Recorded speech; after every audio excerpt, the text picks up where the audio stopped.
조선 최고의 점쟁이 홍계관, 신점과 비극, 그리고 권력의 덧없음. 조선 제13대 임금 명종의 재위 시절 한양 도성에는 홍계관이라는 이름의 점쟁이가 세간의 이목을 집중시키고 있었다. 그의 점괘는 한 번도 빗나간 적이 없다고 하여 백성들 사이에서는 귀신 같은 점이라 불리며 신비로운 존재로 추앙받았다. 홍계관의 집은 조선 팔도에서 몰려드는 사람들로 문전성시를 이루었고 그 중에는 신분을 감추고 몰래 찾아오는 관리나 조정의 대신들도 부지기수였다. 그의 명성은 단순히 기중하복을 점치는 것을 넘어 은밀한 정치적 상황이나 개인의 운명까지 꿰뚫어 본다고 소문이 자자했다. 사람들은 그의 점괘를 듣기 위해 밤샘도 마다하지 않았고 먼 길을 마다 않고 찾아오는 이들의 발길이 끊이지 않았다. 어느 날 평소와 다름없이 점을 보던 홍계관의 집에 건장한 장정들이 들이닥쳤다. 그들은 점을 보러 온 손님인 척 그를 애워싸더니 순식간에 홍계관의 목에 칼을 들이대고 조용히 뒷문으로 나갑시다 라고 속삭였다. 영문을 알 수 없는 상황에 홍계관은 당황했지만 저항할 틈도 없이 뒤뜰에 대기해둔 가마에 태워져 빠른 속도로 어딘가로 이동하기 시작했다. 가마가 멈춰선 곳은 궁궐을 방불케 하는 거대한 대저택이었다. 소슬대문 안으로 들어선 홍계관은 화려한 가구와 장식품들로 둘러싸인 방으로 안내되었다. 그곳에는 병풍 앞에 앉은 중년의 여인이 요염한 미소를 흘리며 그를 내려다보고 있었다. 자넨 내가 누군지 짐작하고 있을 터이지? 여인의 도발적인 질문에 홍계관은 침착하게 답했다. 저는 새도 떨어뜨린다는 영상대감 나리의 정경부인이 아니신지요?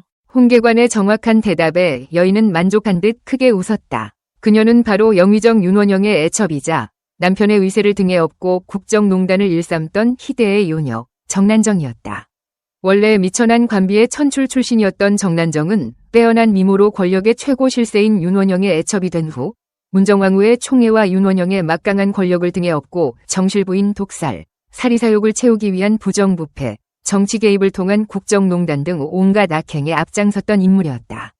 그런 그녀가 조선 최고의 점쟁이 홍계관을 시험하려 했던 것이다. 거두절미하고 이 사주를 좀 봐주게나. 정난정이 내민 종이 조각에는 사주가 적혀 있었다. 홍계관은 종이를 받아들고 고개를 갸웃거렸다. 이것이 누구의 사주인지요? 오, 내 친척일세. 홍계관은 잠시 생각에 잠기더니 놀랍다는 듯 입을 열었다. 정경부인의 친척 중에 소, 말, 돼지, 양, 닭, 개와 같은 육축이 있을 줄이야. 홍계관의 예상치 못한 발언에 정난정은 발끈하며 소리쳤다. 아니, 육축이라니. 무슨 망발을 그리 하는가. 발끈하는 정난정을 보며 홍계관은 놀랍다는 듯 말을 이었다. 이 사주를 보아하니 태어난 지 4년이면 신체가 갈갈이 찢겨 죽음을 당할 상이니 소나 도야지 같은 육축이 아닌 다음에야 어찌 그런 형벌을 당할 리가 있겠는지요. 그 말을 듣자 정난정은 순간 탐복한 듯 홍계관을 바라보았다. 과연 신점이로구나. 정난정은 홍계관을 시험하기 위해 종복이 기르는 송아지의 사주를 내보였던 것인데 홍계관이 귀신같이 알아맞히는 것을 보자 완전히 신뢰를 한 듯 자신의 생년월일시가 적힌 종이를 내밀었다. 요즘 꿈자리가 사납다네. 내 앞날이 어떤지 좀 봐주게나. 독살 예언과 비극적인 최후 홍계관은 정난정의 사주를 꼼꼼히 들여다보았다. 사주를 풀이한 종이 위에는 섬뜩하게도 독사라는 두 글자가 적혀 있었다. 아니, 이게 대체 무슨 뜻이냐? 정난정의 떨리는 목소리에 홍계관은 담담하게 답했다. 말 그대로입니다. 뭐라고? 내가 독약을 먹고 죽는다고. 이런 무엄한 놈. 정난정은 발악하듯 소리치며 찻잔을 홍계관에게 던졌다. 찻잔을 맞은 홍계관의 이마에서는 피가 흘러내리고 있었지만 정난정은 분을 참지 못한 듯 부들부들 떨고 있었다. 그녀의 눈에서는 살기가 느껴졌다. 유망한 점쟁이 놈이 감히 내 부인에게 그런 소리를 하다니. 정난정의 남편이자 문정왕후의 친동생이며 왕의 외삼촌으로서 막강한 권력을 휘두르던 영의정 윤원영은 부인 정난정의 말을 듣고 몹시 붕괴했다. 그는 홍계관의 점괘가 자신의 권력과 부인의 위세에 대한 정면 도전이라 여겼다. 홍계관이를 죽여주세요. 그놈을 그대로 두고서는 내 죽어서도 눈을 감지 못할 것 같습니다. 정난정이 눈물을 흘리며 읍소를 하자 윤원영은 그 길로 어전해 나가 명종 임금께 홍계관은 민심을 어지럽히는 사이비 점술가인이 속히 붙잡아 처형해야 한다고 주청을 올렸다.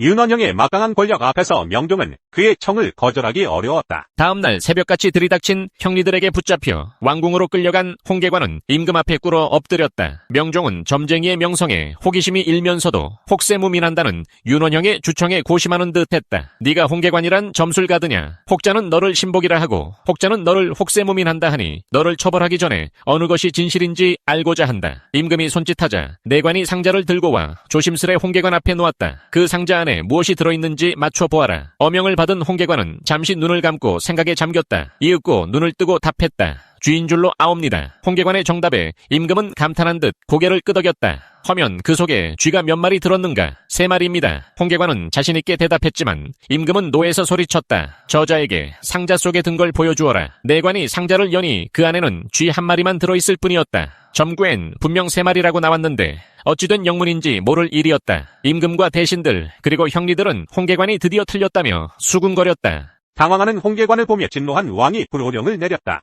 내 놈은 사람을 속이는 요망한 점쟁이가 분명하다. 짐까지 속이려더니 이놈은 극형에 처함이 마땅하구나. 당장 끌고 가서 처형하도록 하라. 홍계관은 변명할 틈도 없이 형리들에 이끌려 사육신이 처형된 노량진 언덕에 위치한 형장으로 끌려갔다.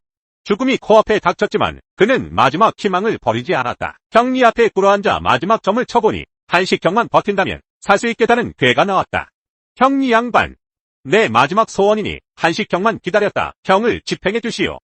홍계관이 간청하자 형리는 죽을 사람 소원이니 잠시 기다린들 어떠랴 하며 망나니더러 칼을 내려놓게 했다.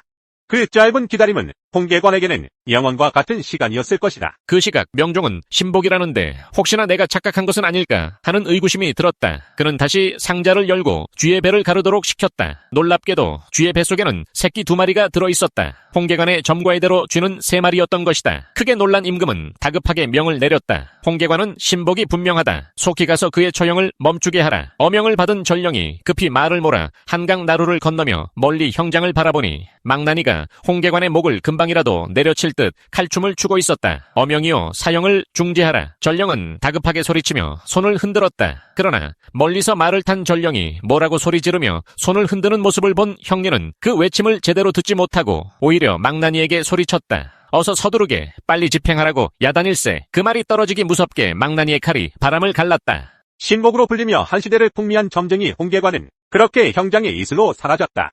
뒤늦게 이 일을 보고받은 명종 임금은 아차 실수로다 하고 크게 탄식을 했다.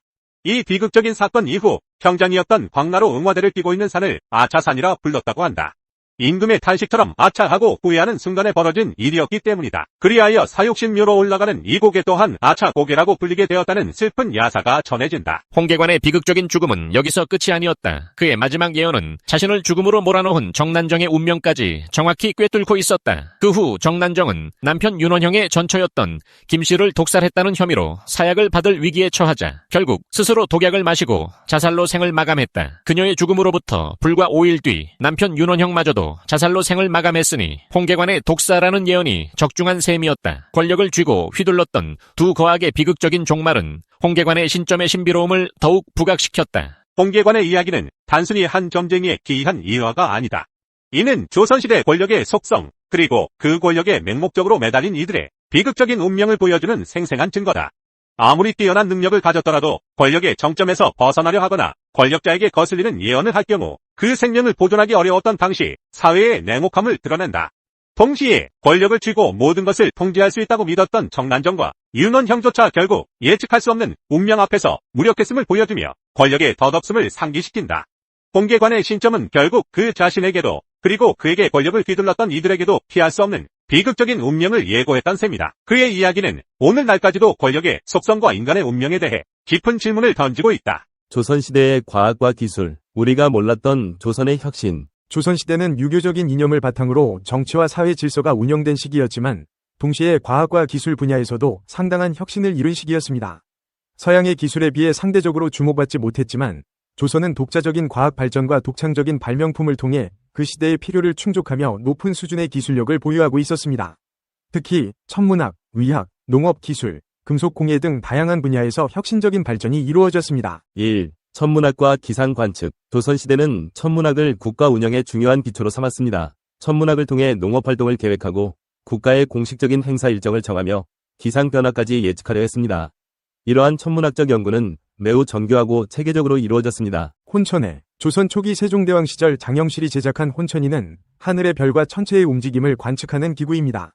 이 기구는 동양 천문학의 정수로 평가되며 조선은 이를 통해 태양과 달, 별의 움직임을 정확히 측정하여 달력을 제작할 수 있었습니다. 자격루. 세종대왕은 자동으로 시간을 알려주는 물시계, 자격의를 제작하도록 명령했습니다. 이 물시계는 물의 흐름을 이용해 시간을 측정하며 시간마다 종을 쳐서 시각을 알리는 기능을 했습니다. 이는 당시 농업과 행정 업무에서 시간을 정확하게 알 수 있게 해주는 중요한 기술적 도구였습니다. 칠정산. 조선은 독자적인 역법을 구축하기 위해 칠정산이라는 역법서를 제작했습니다. 이는 태양, 달, 그리고 5개의 주요 행성의 움직임을 계산한 것으로 조선의 천문학적 성과를 집대성한 자료입니다. 2. 의학의 발전. 조선시대에는 한의학이 크게 발전했으며 백성들의 건강을 위해 다양한 의서가 편찬되었습니다. 조선의 의학은 서양 의학과 달리 자연과의 조화를 중시하며 신체의 균형을 맞추는 것이 치료의 핵심이었습니다. 동의보감. 허준이 편찬한 동의보감은 조선 의학의 정수로 평가됩니다. 동의보감은 체계적으로 인체의 구조, 질병, 처방을 정리한 의학서로 이후 한국뿐만 아니라 중국과 일본에서도 큰 영향을 미쳤습니다. 허준은 특히 백성들을 위한 건강과 질병 예방에 중점을 두었습니다. 향약집성방. 조선 초기 세종대왕의 명에 따라 편찬된 이 위서는 조선에서 구할 수 있는 약재로 이루어진 처방을 기록한 책입니다. 이는 당시 자급자족적인 농경사회에서 백성들이 쉽게 이용할 수 있는 의학 정보를 제공하는 데 큰 기여를 했습니다. 3. 농업혁신. 농업은 조선 경제의 중심이었으며 조선의 과학기술은 농업의 생산성을 높이는 데 크게 기여했습니다. 조선의 농업기술 혁신은 주로 기후 조건에 맞는 농업 관리와 도구의 개선에 초점을 맞추었습니다. 농사직설. 세종대왕 시기 편찬된 농사직설은 조선의 농업기술을 집대성한 농서입니다. 이 책은 다양한 농작물의 재배법, 시기별 농사 방법, 농기구의 사용법 등을 상세히 기록하여 농업 생산성을 크게 높이는 데 기여했습니다. 특히 지역별 기후와 토질에 맞는 농업법을 소개해 각지의 농민들이 효율적으로 농업을 경영할 수 있도록 도왔습니다. 저수지와 수리 기술. 조선은 물을 관리하는 데 있어서도 혁신적인 기술을 개발했습니다. 각 지역의 저수지를 건설해 홍수와 가뭄에 대비하고 물의 흐름을 조절하여 농작물을 위한 물 공급을 안정적으로 유지했습니다.